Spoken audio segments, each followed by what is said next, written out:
जय हिंद फ्रेंड्स। कैसे हैं आप लोग? आई होप आप लोग बहुत अच्छे होंगे।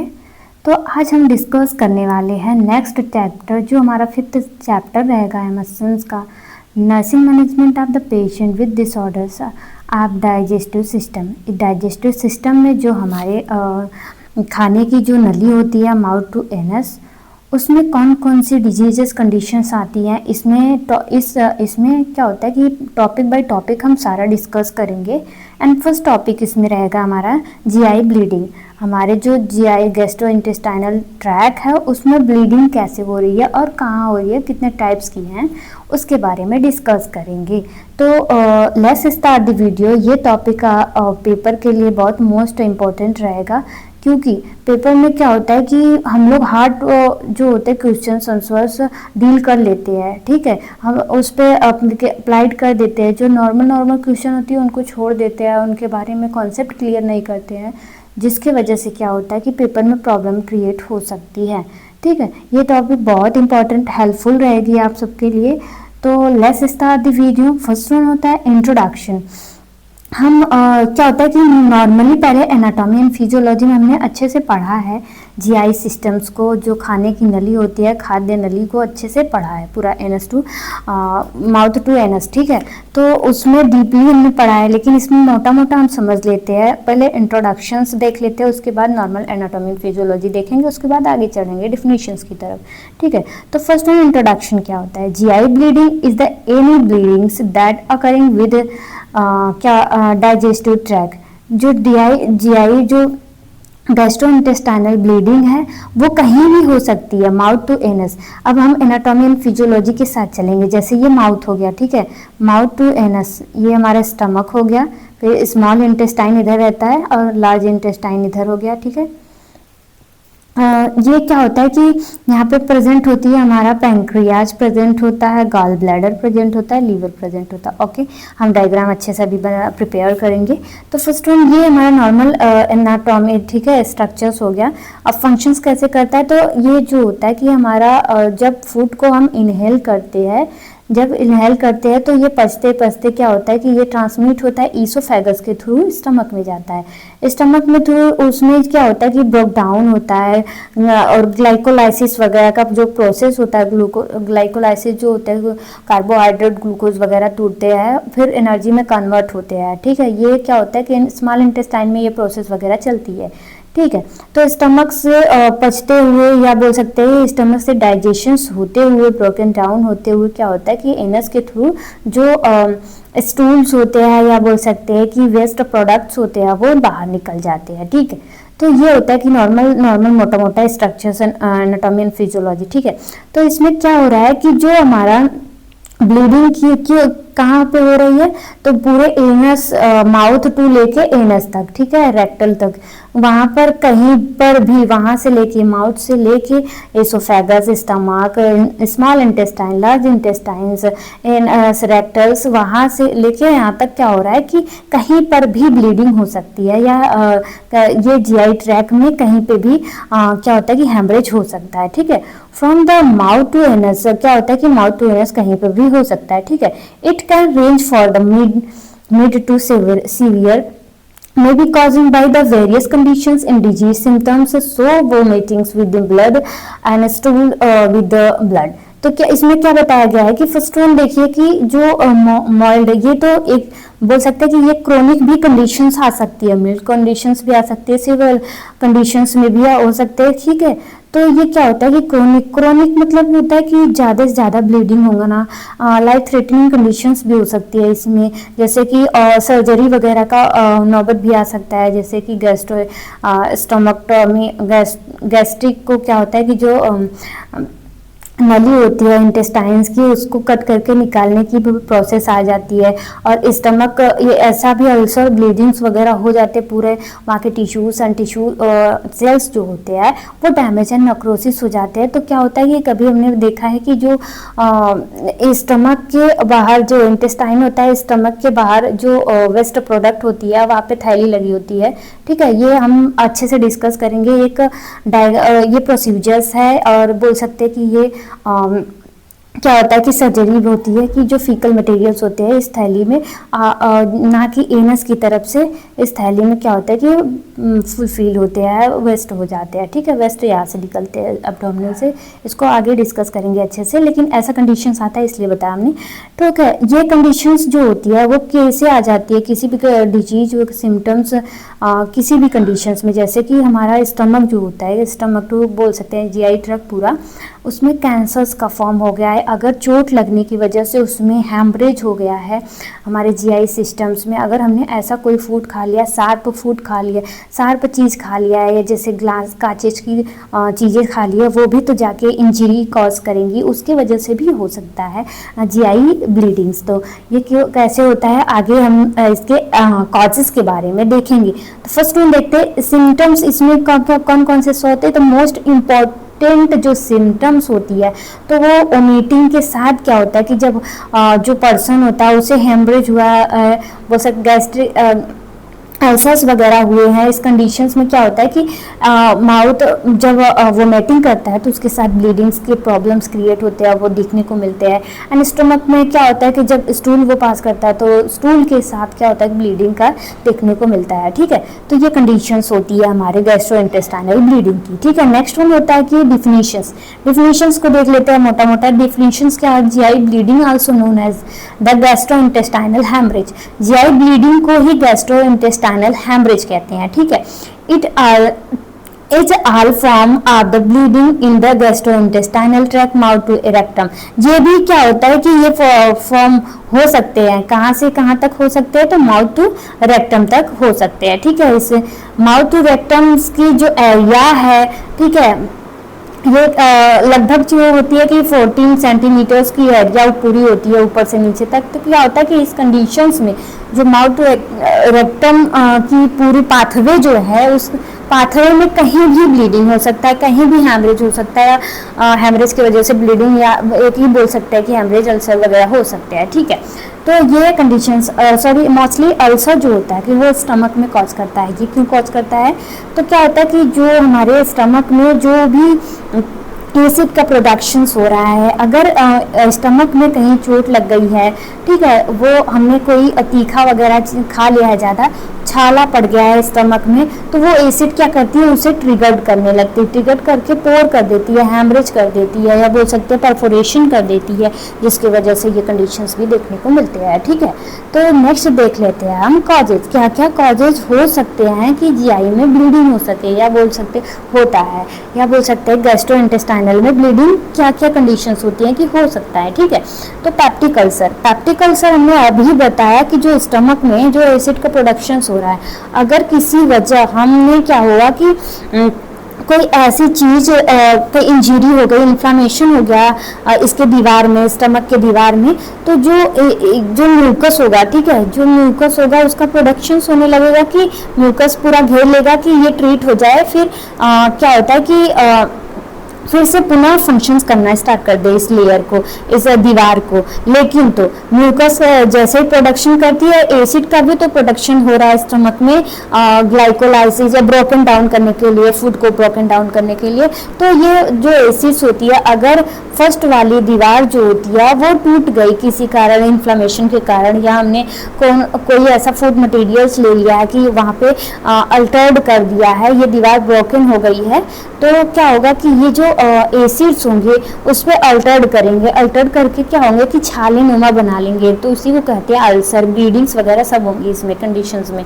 ठीक है, इस कंडीशंस में भी ब्लीडिंग्स होती है, इस कंडीशंस में भी हैमरेज होते हैं। ठीक है, इन्फेक्शन एंड इन्फ्लामेशंस, अगर जीआई से जो ईसोफेगस हमारा जहाँ माउथ टू स्टमक, ठीक है, ये जो ईसोफेगस होता है ये ट्रांसमिट करता है, माउथ से हमने च्यूइंग किया फूड को और ये ट्रांसमिट करता है स्टमक तक। ठीक है, यहाँ पे एक्सटिंक्टर होते हैं। ठीक है, ये क्या होता है कि एक्सटिंक्टर जो होते हैं कि जो स्टमक में फुल भोजन हो गया है तो ये ऊपर जाने से रोकते हैं स्फिंक्टर। ठीक है, तो ये क्या होता है कि इसमें अगर इन्फ्लामेशन, इन्फेक्शंस हो गया है जिसके उसके वजह से भी ब्लीडिंग्स हो सकती हैं। कोलन कैंसर्स, अगर कहीं भी जैसे स्मॉल इंटेस्टाइन्स हो गया एंड लार्ज इंटेस्टाइन्स हो गया, कोई भी हो गया, जैसे ये हमारा इसोफेगस हो गया, स्टमक हो गया, ठीक है, पैंक्रियाज हो गया, ये है लीवर हो गया, गॉल ब्लैडर हो गया, ठीक है। यहाँ पे होता है कि स्मॉल इंटेस्टाइन, स्मॉल इंटेस्टाइन होता है, बस इसका नाम है, लेकिन ये लार्ज होता है। ये लार्ज इंटेस्टाइन हो गया, यहाँ पे अपेंडिक्स होता है, ये लार्ज इंटेस्टाइन हो गया, ये स्मॉल इंटेस्टाइन हो गया, लेकिन ये लंबी होती है लार्ज इंटेस्टाइन से, ठीक है। तो स्मॉल इंटेस्टाइन्स में या लार्ज इंटेस्टाइन्स में कि कैंसर्स वगैरह हुए हैं, वो कैंसर्स अल्टर्ड कर रहे हैं, या हमने फूड मटेरियल्स कुछ लिए, वो कैंसर फूट रहे हैं, अल्टर्ड कर रहे हैं, तो उसकी वजह से भी ब्लीडिंग्स हो सकती हैं। कोलाइटिस, अगर कोलन में इन्फ्लामेशन, इन्फेक्शंस हो गए हैं, वहाँ की दीवार ब्रोकन डाउन हो गई है, तो क्या होगा कि उसकी वजह से भी क्या होता है कि उसकी वजह से भी ब्लीडिंग्स हो सकती है। गैस्ट्रिटाइटिस, गैस्ट्रिक में कहीं भी, स्टमक में कहीं भी क्या होता है कि उसमें परफोरेशंस की वजह से या उसकी वजह से इन्फ्लामेशन, इन्फेक्शंस की वजह से ब्लीडिंग्स होती हैं, ठीक है। क्या होता है कि डिवर्टिकुलर एक ये भी डिजीज कंडीशंस होती है, डिवर्टिकुलर होती है, डिवर्टिकुलाइटिस होती है। डिवर्टिकुलर में क्या होता है कि जो इंटेस्टाइन होती है उसमें क्या होता है कि ये बबल्स पिच बन जाते हैं, ठीक है। ये क्या करते हैं कि अल्सर नुमा पिच बन जाती हैं, जिसके वजह से क्या होता है कि जो स्ट्रक्चर है इसका इंटेस्टाइन का वो अबनॉर्मल्स हो जाते हैं, ठीक है। वो बबल्स ट्रांसमिशंस में भी प्रॉब्लम क्रिएट करते हैं, उसके वजह से इस पर इन्फ्लामेशन, इन्फेक्शंस हो जाते हैं, और इसके वजह से भी जीआई सिस्टम में जो सीलियास वगैरह वो डैमेज होती है, उसके वजह से भी क्या होता है कि ब्लीडिंग्स होती है, अंदर ब्लीडिंग्स होंगे। एंड डिवर्सिकुलर जो होता है कि डिवर्सिकुलर जैसे ये बबल्स नुमा बन जाते हैं, फ्लूइड का अकुमुलेशन हो जाता है, बबल्स नुमा बन जाते हैं, इन्फेक्शन वगैरह होता है, तो ब्लीडिंग स्टार्ट हो जाती हैं, ठीक है। ये हैमरेज करता है, ठीक है। इंटेस्टाइन को, सीलियास वगैरह को हैमरेज करके ये बबल से ये फूटेंगे, ठीक है। तो क्या होगा कि हैमरेज होगा, ठीक है। ये बबल्स हैमरेज होंगे तो ब्लीडिंग्स होंगी, ऑब्वियसली ब्लीडिंग्स होंगे, ठीक है। तो नेक्स्ट देख लेते हैं हम टाइप्स ऑफ द ब्लीडिंग। ये मोस्ट इम्पॉर्टेंट है हमारे कोई भी एग्जामिन हो गया, ठीक है, एग्जाम हो गया, तो उसमें जरूर से जरूर पूछते हैं। जो टाइप्स होते हैं वो मेन होते हैं। अगर एग्जाम में आप टाइप्स लिख रहे हैं, ठीक है, तो कुछ अलग लगेगा, ठीक है, तो उसके वजह से क्या होता है कि नंबर गेन होता है। अच्छा, टाइप्स में क्या क्या देखने को मिलेंगे? तो upper GI bleedings, first types है अपर जीआई ब्लीडिंग। जो अपर जो गैस्ट्रोइंटेस्टाइनल्स है उसमें ब्लीडिंग्स किस कारण हो रहे हैं, कॉजेज क्या है इसमें, तो वो देखेंगे। This typically involving that oesophagus stomach. इसमें टिपिकली क्या होता है कि इन्वॉल्व क्या है, ईसोफेगस इन्वॉल्व है, ये हमारा ईसोफेगस हो गया, स्टमक इन्वॉल्व है, ठीक है, ड्यूडेनम इन्वॉल्व है, ठीक है, ड्यूडेनम बना दिया। में बी इसको इसमें इन्वॉल्व है, इस जो ड्यूडेनम इन्वॉल्व है, यहाँ की ड्यूडेनम जो होती है कि स्मॉल इंटेस्टाइन का क्या होता है कि फर्स्ट पार्ट होता है ड्यूडेनम, ड्यूडेनम इलियक होता है, 3 पार्ट्स होते हैं तो ये फर्स्ट पार्ट हो गया हमारे स्मॉल इंटेस्टाइन का ड्यूडेनम, तो ये भी इन्वॉल्व है, स्टमक इन्वॉल्व है, ईसोफेगस इन्वॉल्व है, ड्यूडेनम इन्वॉल्व है। इसमें तीनों में ब्लीडिंग्स हो रही हैं, हैमरेज हुआ है, अल्सर हुआ है, कुछ भी हुआ है, ठीक है, उसकी वजह से ब्लीडिंग्स हो रही हैं। पैप्टिक तो क्या होता है कि ये अपर जीआई ब्लीडिंग्स में आएगा, ठीक है। ये किस वजह से हो रही है, तो लगभग किसकी वजह से हो सकती है, पेप्टिक अल्सर की वजह से हो सकती है, ईसोफेरिंजियल वेरियस इन्फेक्शंस की वजह से हो सकती हैं, वहाँ पे इन्फ्लामेशंस वगैरह हुए हैं उसकी वजह से। स्मॉल इंटेस्टाइन्स में क्या होता है कि ये अकर होती है, ठीक है। तो नेक्स्ट देख लेते हैं lower GI bleeding. Lower part में जीआई ब्लीडिंग्स कैसे हो रही हैं, किस कारण हो रही हैं, तो दिस इन्वॉल्विंग लार्जेस्ट इंटेस्टाइन्स। इसमें इन्वॉल्व हो रहा है रेक्टम, जो लास्ट पार्ट होता है जीआई का, रेक्टम और intestine, large intestine.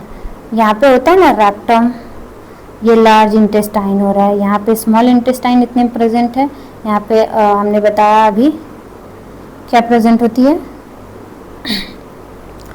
Appendix present होती है, ठीक है। तो इसमें इन्वॉल्व हो रहा है लार्ज इंटेस्टाइन्स और रेक्टम, ठीक है। इसमें ब्लीडिंग्स हो रही हैं तो किस कारण हो सकती है, जैसे कोलाइटिस हो गया, inflammation of the colon, haemorrhage हो गया, ठीक है, हेमरेज हो गया, नोडल्स वगैरह बन गए हैं, ठीक है, तो उसकी वजह से कॉलन कैंसर्स वगैरह हो गए, तो इसकी वजह से लोअर जीआई ब्लीडिंग्स हो सकती हैं।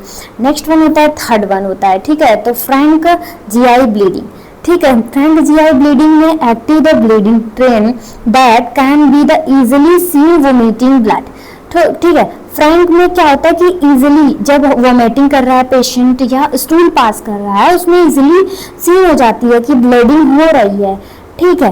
और नेक्स्ट लास्ट वन बचता है कि अकल्ट जीआई ब्लीडिंग। इस ब्लीडिंग्स में क्या होता है कि नॉर्मली हम स्टूल में चेक कर रहे हैं, नॉर्मली अगर स्टूल में और वोमिटिंग में चेक कर रहे हैं तो नॉर्मली ब्लीडिंग्स नहीं मिलेगी देखने के लिए, लेकिन अगर हम स्टूल का एग्जामिनेशन कर रहे हैं, अकल्ट टेस्ट कर रहे हैं, तो उसमें हमें दिखेगा, ब्लीडिंग्स मिलेगी, उसमें पार्ट्स मिलेंगे कुछ, और हेमरेज का होना पॉजिटिव दिखाई देगा, ठीक है, पॉजिटिव रिपोर्ट्स आएंगी उसकी। ये होते हैं types of the GI bleedings.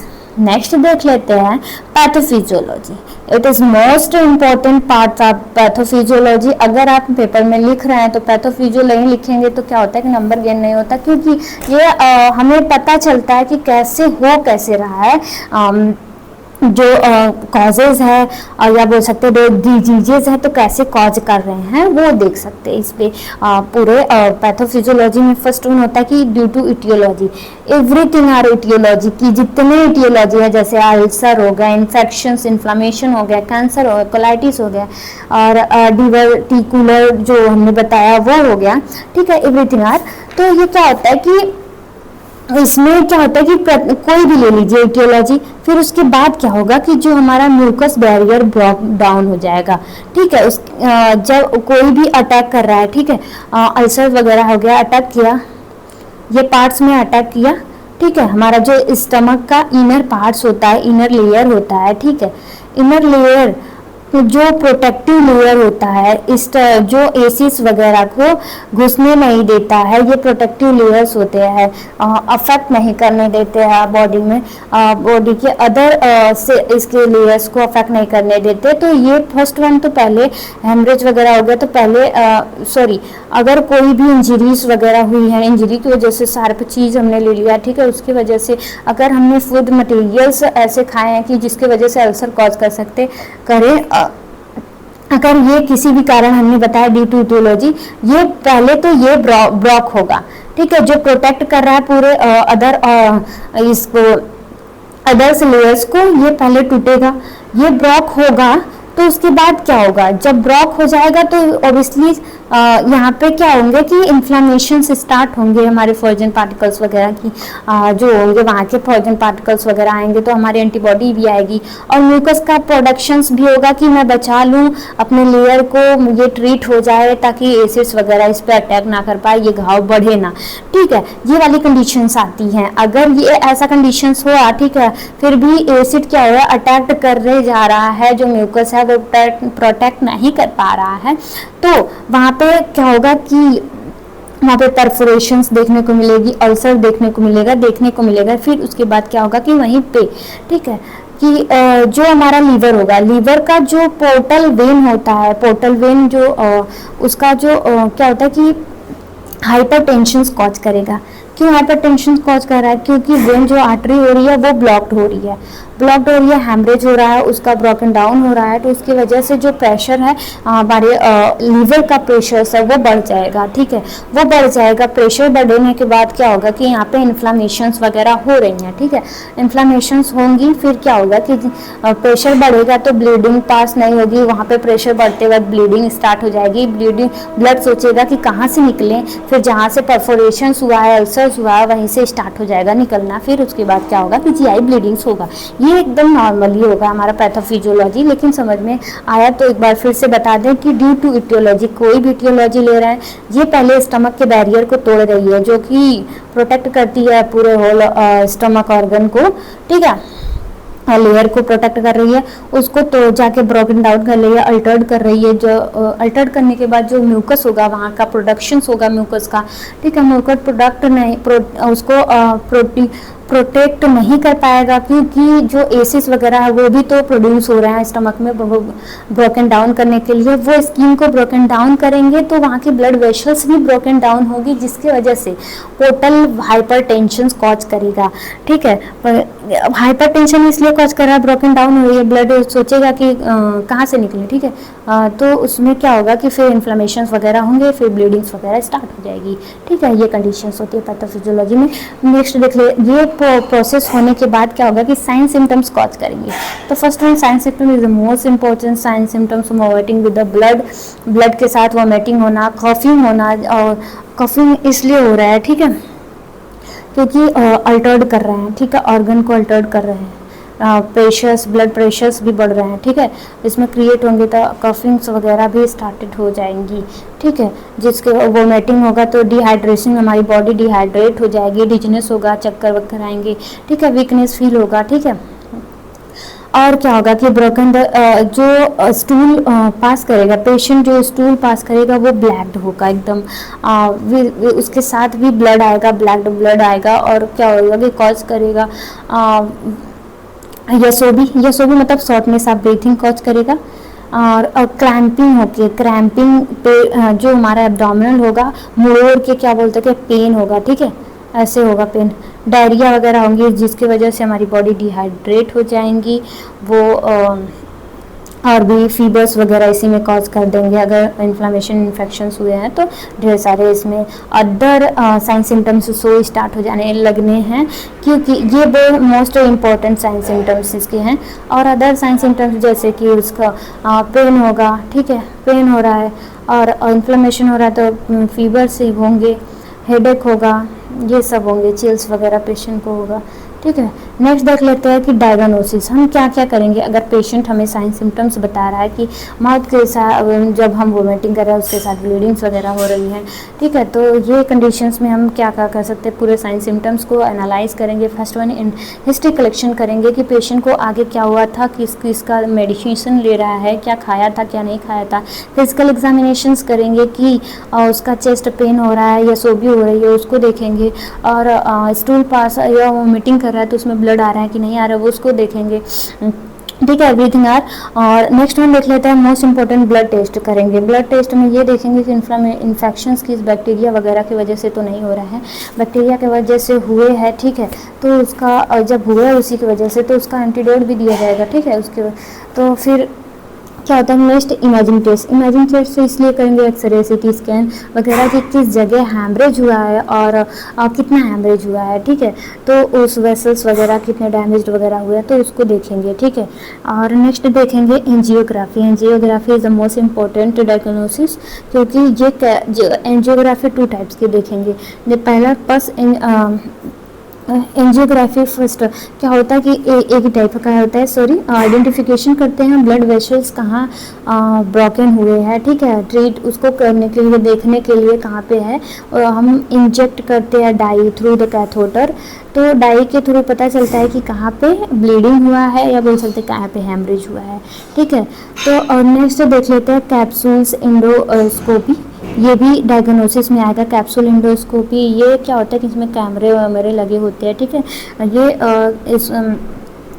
या तो रेक्टल के थ्रू या अपर में है तो माउथ के थ्रू ही क्या होता है कि एग्जामिनेशंस करते हैं। ठीक है, नेक्स्ट वन होता है कि हमारा ट्रीटमेंट। अगर ऐसा पेशेंट्स को डायग्नोसिस रिपोर्ट्स वगैरह आ गई हैं, ठीक है, तो हम ट्रीटमेंट क्या करेंगे। फर्स्ट वन होता है एंटीबायोटिक। अगर बैक्टीरियल वगैरह इन्फेक्शंस की वजह से हुआ है तो एंटीबायोटिक देंगे ताकि वो एंटीबैक्टीरियल जो भी इन्फ्लेमेशन इन्फेक्शंस हुआ वो रिड्यूस हो जाए। इसके साथ साथ देंगे एंटीमाइटिक ड्रग। एंटीमाइटिक ड्रग इसलिए देंगे, एंटीबायोटिक ड्रग में जैसे कि आता है हमारा पेनिसिलिन्स आ गए, ठीक है, ऐसे मेडिकेशंस आते हैं। एंटीमाइटिक ड्रग में हमने अभी डिटेली पढ़ाया है या बोल सकते हैं एक्सप्लेनेशंस किया है ड्रग वाले में। तो क्या होता है कि उसमें हमने जीआई सिस्टम के जितने भी ड्रग, जितने भी डिजीज़ कंडीशंस के अगेंस्ट ड्रग है उसको डिटेली में हम एक्सप्लेन किए हैं, जाके आप दे सकते हैं। एंटीमाइटिक ड्रग मतलब वोमिटिंग जो हो रही थी पेशेंट को उसको रोकने के लिए। एंटी का मतलब रोकना, इमेटिक का मतलब वोमिटिंग हो रही है उसको रोकने के लिए। इसमें कौन सी मेडिकेशन आती है, तो फर्स्ट वन होता है कि ओंडासेट्रॉन, ये बहुत जानी मानी दवा होती है एंडासेट्रॉन, जो हेल्प करती है वोमिटिंग को तुरंत रोकने का काम करती है। ठीक है, वोमिटिंग कौन हो जाता है, तो मेडुलरी ऑब्लोंगाटा, तो वहाँ पे जाके जो सिग्नल्स दे रही हैं वोमिटिंग का, उस सिग्नल्स को ब्लॉक कर देती है। ये मेडिकेशन मैकेनिज्म एक्शन होता है एंटीमेटिक ड्रग का। ठीक है, एंटी अल्सरेटिव ड्रग जो होती है अल्सर को, जैसे कि स्टमक में जो भी अल्सर हुए, हेमरेज हुए, परफोरेशंस हुए हैं, ये अल्सरेटिव ड्रग क्या करती है, यहाँ पे जाके परत बना लेती है, ताकि जो एसिड वाला प्रोडक्शंस हो रहा है स्टमक में, इसको अल्टर ना करे और घाव को बढ़ाए ना। ठीक है, एंटी अल्सरेटिव ड्रग में कौन कौन से मेडिकेशंस आते हैं, और ये म्यूकस का प्रोडक्शंस भी करती है, ताकि म्यूकस रहेगा तो जो एसिड्स वगैरह है वो अल्टर नहीं कर पाएंगे दीवार को। ठीक है, तो ये क्या होता है कि अल्सरेटिव जो ड्रग होती है इसमें आता है रेंटाडीन, मैलेक्सोन करके एक आता है मेडिकेशंस, ये पेन मैनेजमेंट भी करता है। मैलेक्सोन ये भी जानी मानी मार्केट की दवा है। ये क्या करता है कि ये भी अल्सर को प्रोटेक्ट करके रखता है। एनाल्जेसिस ड्रग, एनाल्जेसिस मतलब पेन किलर्स होते हैं, पेन किलर्स को अपोइड्स वगैरह प्रोवाइड करेंगे। एसिटोमाइन जो होता है कि वो मेडिकेशन प्रोवाइड करेंगे, ये इन्फ्लामेशन पेन ट्रीट करेगा, इसको पेन को इन्फ्लामेशन इंजरी वगैरह हुई है उसको ट्रीट करते हैं ये मेडिकेशंस। तो हमारा जो नर्सिंग रोल होता है मोस्ट इम्पोर्टेंट होता है। ठीक है, हर एक डिजीज़ कंडीशंस लिख रहे हैं पेपर में, तो फर्स्ट वन क्या होता है कि जो नर्सिंग मैनेजमेंट है उसको लिखना पहले। तो नर्सिंग मैनेजमेंट में अब इसमें क्या करेंगे कि first one assess the patients conditions, vital sign check करने हैं, रिपोर्ट करने हैं, किसको करने हैं, तो डॉक्टर को करने हैं। रिकॉर्ड करके पेशेंट का हिस्ट्री कलेक्शन रिकॉर्ड करके, उसका फिजिकल एग्जामिनेशन रिकॉर्ड करके, उसको क्या क्या साइन सिम्टम्स है उसको रिकॉर्ड करके रिपोर्ट करने हैं डॉक्टर को। डॉक्टर जो प्रिस्क्राइब करेगा, जैसे ये मेडिकेशन के लिए है तो ये डॉक्टर प्रिस्क्राइब करेगा तो वही मेडिकेशन हमें प्रोवाइड करनी है। एंड वाइटल साइन को चेक करते रहना है। एंड कब मेडिकेशन दे रहे हैं, किस लिए दे रहे हैं, कैसे दे रहे हैं, सबको राइट डाउन करनी है अपनी डायरी में। तो thank you class, thank you very much. ये वीडियो आपके बहुत इम्पोर्टेंट है, इसको thank you for watching, thank you very much. देखेंगे नेक्स्ट टॉपिक हम नेक्स्ट वीडियो में। थैंक यू वेरी मच तब के लिए।